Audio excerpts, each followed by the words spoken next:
जय जगन्नाथ। बंधुगण, सकाळु उठिबा परे केउ सब जिनिस को दर्शन कले मनीष पाई शुभदायक होइथाए से संपर्क रे भगवान श्रीकृष्ण भगवत गीतारे अति सुंदर भावरे बुझाई कहिछंती।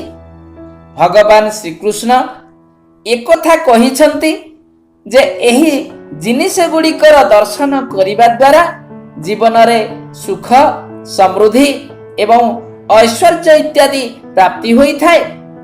जेउ मनीष माने प्रत्यह प्रभात रे शय्या त्याग परे एही सबु जिनिस गुड़िक दर्शन करिथांती सेमानंक जीवन रे नकारात्मक शक्ति गुड़िकर दमन होई जीवन रे सकारात्मकता भरी जाई थाए।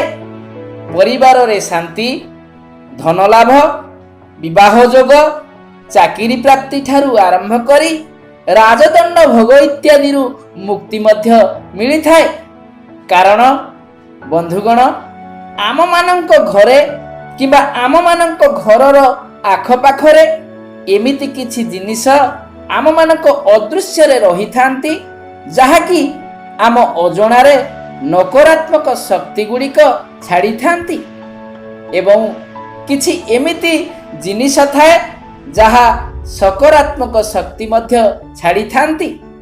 किंतु बंधुगण, जेउ सबु जिनिस गुड़िक आम अजणारे आम जीवन रे एवं परिवार रे नकारात्मक शक्ति सबु को छाड़ी थांती आमे सकाळु उठी सही नकारात्मक शक्ति छाड़ुथिबा वस्तु सबुको दर्शन करिथाउ।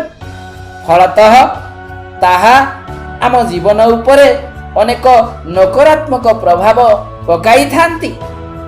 जदि से सबु जिनिस गुड़िक संपर्क रे जानिबा सहित सचेतन होई से गुड़िको बाद देई आमे सकारात्मक वस्तु गुड़िकर दर्शन करिबा तेबे आमर जीवन रे सकारात्मक शक्तिर प्रभाव पड़िबो।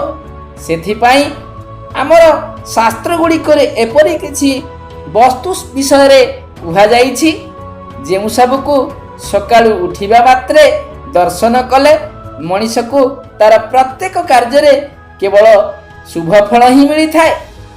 तेणु बंधुगण, नित्यदिन सेही भली किछि जिनिस को दर्शन करिबा बहुत शुभ बोली शास्त्र मतरे विश्वास करा जाई थाए। कारण ताहा द्वारा मनीष जीवन रे सकारात्मकता देखिबाकू मिली थाए। जदि आपण आपणक जीवन रे दारिद्रतार सामना करूछंती, आपणकर प्रत्येकटी काम रे किछि ना किछि बाधा आसुछि किबा आपणकर शत्रुक संख्या दिन को दिन बढ़ुछि, तेबे आपण विधि मते ए सब जिनिस गुड़िकर दर्शन करंतु। एही जिनिस गुड़िकर दर्शन करिबा द्वारा आपणक जीवनरु सबु समस्या गुड़िक दूर होई जाए। तेबे बंधुगण, आसंतु जानिबा सेही सब जिनिस गुड़िक कोन जाहाकू सकाळु उठु उठु देखिबा उचित आउ एमिति केउ सब जिनिस अछि जाहाकू कि देखिबा संपूर्ण अनुचित। सेथिपाई वीडियो को शेष जाए निश्चय देखंतु। ताहा पूर्वरु एही वीडियो को गोटिए लाइक करंतु एवं आम चैनल को सब्सक्राइब करी पाखरे आसुथिबा बेल रो आइकन को प्रेस करी ऑल ऊपर मध्य प्रेस करी दियंतु। बंधुगण, सेही सब जिनिस गुड़िक मध्यरु प्रथम जिनिस हेउछि आईना।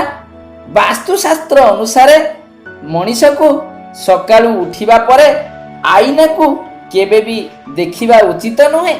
एही परि करिबा अत्यंत अशुभ बोली मना जाई थाए।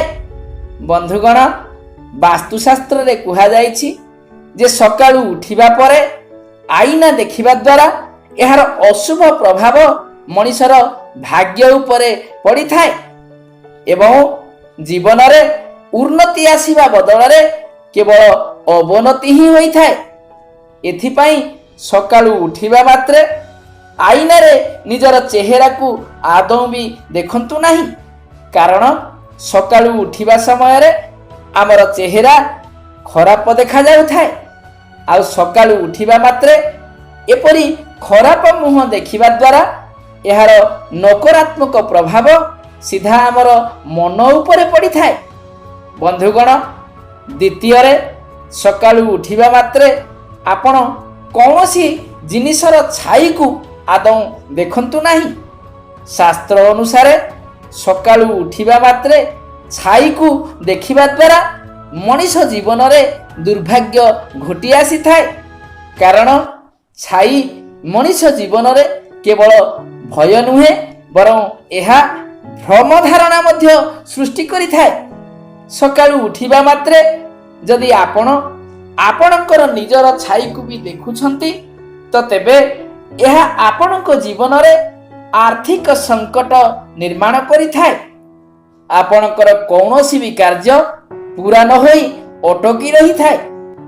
ବନ୍ଧୁଗଣ, ଏଥିପାଇଁ ସକାଳୁ ଉଠି ଆପଣ ଛାଇକୁ ଆଦୌ ବି ଦେଖନ୍ତୁ ନାହିଁ। ବନ୍ଧୁଗଣ, ସକାଳୁ ଉଠିବା ମାତ୍ରେ ଆପଣ ନିଜର ହାତ ପାପୁଲିକୁ ଅବଶ୍ୟ ଦେଖନ୍ତୁ। ଶାସ୍ତ୍ର ଅନୁସାରେ ସକାଳୁ ଉଠିବା ମାତ୍ରେ ମଣିଷକୁ ନିଜର ହାତ ପାପୁଲି ଦର୍ଶନ କରିବା ଉଚିତ।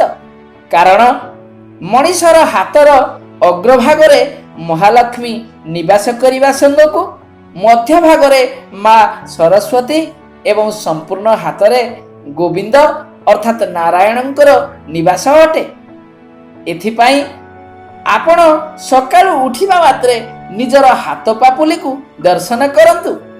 ଏହାଦ୍ୱାରା ଆପଣଙ୍କୁ ଧନ ସମ୍ପତ୍ତି, ବିଦ୍ୟା ବୁଦ୍ଧି ଏବଂ ସୁଖ ଶାନ୍ତି ଇତ୍ୟାଦି ପ୍ରାପ୍ତ ହୋଇଥାଏ। କାରଣ ନିଜ ହାତର ଦର୍ଶନ କରିବା ଦ୍ୱାରା ମା ଲକ୍ଷ୍ମୀଙ୍କ ସହିତ ମା ସରସ୍ୱତୀ ଏବଂ ସ୍ୱୟଂ ନାରାୟଣଙ୍କର ମଧ୍ୟ କୃପା ପ୍ରାପ୍ତି ହୋଇଥାଏ। ପ୍ରତ୍ୟେକ ବିଦ୍ୟାର୍ଥୀ ପରୀକ୍ଷାରେ ସଫଳତା ପାଇବା ପାଇଁ ସକାଳୁ ଉଠି ନିଜର ହାତ ପାପୁଲିର ଦର୍ଶନ କରି ପାଠ ପଢ଼ାର ଆରମ୍ଭ କରିବା ଦ୍ୱାରା ଶୁଭ ଫଳ ମିଳିଥାଏ।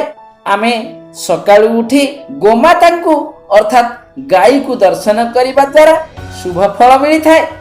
ବନ୍ଧୁଗଣ, ଶାସ୍ତ୍ର ମତରେ ସକାଳୁ ଉଠିବା ପରେ ଯଦି ହଠାତ୍ ଆପଣଙ୍କର ଗୋମାତାଙ୍କର ଦର୍ଶନ ହେଉଛି, ତେବେ ଏହାକୁ ବହୁତ ଶୁଭ ବୋଲି ମନାଯାଇଥାଏ। ଏଥିପାଇଁ ସକାଳୁ ଉଠିବା ସମୟରେ ଯଦି ଆପଣଙ୍କର ଦ୍ୱାର ପାଖକୁ ଗାଈ ଆସିଥାଏ, ତେବେ ତାକୁ ଆପଣ ଆଦୌ ମାରି ଘଉଡ଼ାନ୍ତୁ ନାହିଁ, ବରଂ ତାକୁ କିଛି ଖାଇବାକୁ ଦେଇ ତା କାନ ପାଖରେ ନିଜର କିଛି ବି ମନସ୍କାମନା ଥିଲେ ତାକୁ କହିଦିଅନ୍ତୁ। ଗୋମାତାଙ୍କର କାନରେ ଆପଣ ମନସ୍କାମନା କହିବା ଦ୍ୱାରା ମାତା କାମଧେନୁ ମଣିଷର ମନସ୍କାମନାକୁ ଖୁବ୍ ଶୀଘ୍ର ପୂରଣ କରିଦେଇଥାନ୍ତି। ବନ୍ଧୁଗଣ, ଏହାଦ୍ୱାରା ଆପଣଙ୍କର ଅଟକି ରହିଥିବା କାମ ମଧ୍ୟ ପୂରଣ ହୋଇଥାଏ।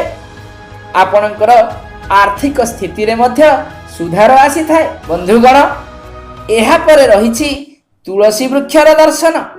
ସକାଳୁ ଉଠି ତୁଳସୀର ଦର୍ଶନ କରିବା ଉଚିତ। କାରଣ ତୁଳସୀ ବୃକ୍ଷ ହେଉଛନ୍ତି ମାତା ବୃନ୍ଦାବତୀ। ତୁଳସୀ ହେଉଛି ଅନେକ ପ୍ରକାରର ରୋଗର ମହୌଷଧି।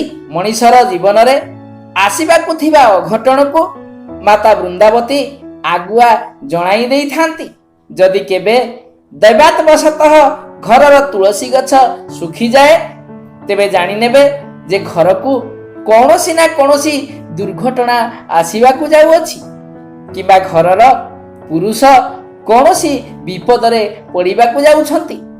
ଏଣୁ ପ୍ରତ୍ୟହ ସକାଳୁ ଉଠି ତୁଳସୀ ବୃକ୍ଷ ଅର୍ଥାତ୍ ମାତା ବୃନ୍ଦାବତୀଙ୍କର ଦର୍ଶନ କରି ଘରୁ ବାହାରକୁ ବାହାରିବା ଉଚିତ। ବନ୍ଧୁଗଣ, ଆଉ ଗୋଟିଏ କଥା ହେଉଛି, ସକାଳୁ ଉଠିବା ପରେ ପିତାମାତାଙ୍କର ପାଦ ଛୁଇଁବା ଶାସ୍ତ୍ର ସଙ୍ଗତ।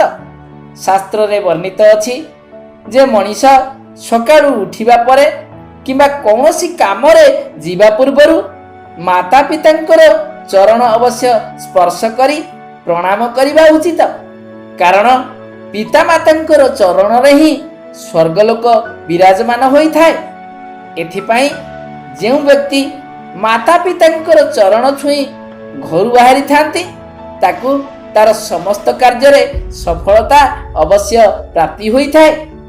ଏଥିପାଇଁ ପିତାମାତାଙ୍କର ସେବା ଅବଶ୍ୟ କରନ୍ତୁ ଏବଂ ନୀତି ତାଙ୍କର ଚରଣ ଛୁଇଁ ବାହାରକୁ ଯାଆନ୍ତୁ। ବନ୍ଧୁଗଣ, ଶେଷରେ ସୂର୍ଯ୍ୟଦେବଙ୍କୁ ଜଳାର୍ପଣ କରିବା। ସୂର୍ଯ୍ୟ ଦେବତାଙ୍କୁ ଜଳାର୍ପଣ କରିବା ହେଉଛି ସବୁଠୁ ବଡ଼ ମହତ୍ୱପୂର୍ଣ୍ଣ ଏବଂ ଧାର୍ମିକ କାମ ଅଟେ। ସକାଳୁ ଉଠିବା ପରେ ନୀତି ସୂର୍ଯ୍ୟଦେବଙ୍କୁ ଜଳ ଅର୍ପଣ କରିବା ଉଚିତ। ସୂର୍ଯ୍ୟଦେବଙ୍କୁ ଜଳ ଅର୍ପଣ କରିବା ଦ୍ୱାରା ମଣିଷକୁ ତାର ପରଜନ୍ମର ଫଳପ୍ରାପ୍ତି ହୋଇଥାଏ।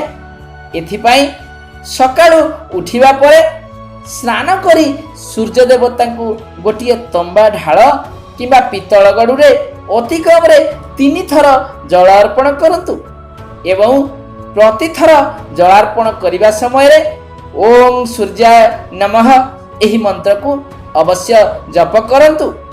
ଏହି ମନ୍ତ୍ରକୁ ତୁଣ୍ଡରେ ଧରିବା ଦ୍ୱାରା ଆପଣଙ୍କର ଜୀବନରେ ନିରାଶା ଭାବ ଏବଂ ନକାରାତ୍ମକତା ସମାପ୍ତ ହୋଇଥାଏ।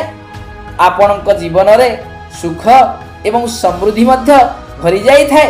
ତେବେ ଆପଣଙ୍କୁ ଯଦି ଏ ଭିଡ଼ିଓଟି ଭଲ ଲାଗିଥାଏ ତାହେଲେ ତଳେ ଥିବା ଆମ କମେଣ୍ଟ ବକ୍ସରେ ଓಂ ସୂର୍ଯ୍ୟାୟ ନମଃ ବୋଲି ଅବଶ୍ୟ ଲେଖନ୍ତୁ ଏବଂ ଭିଡ଼ିଓକୁ ଗୋଟେ ଲାଇକ୍ କରନ୍ତୁ। ଏପର୍ଯ୍ୟନ୍ତ ଏ ଚ୍ୟାନେଲକୁ ଯଦି ସବସ୍କ୍ରାଇବ୍ କରିନାହାନ୍ତି ତେବେ ଏ ଚ୍ୟାନେଲକୁ ଏବେ ହିଁ ସବସ୍କ୍ରାଇବ୍ କରିଦିଅନ୍ତୁ। ରହୁଛି, ନମସ୍କାର।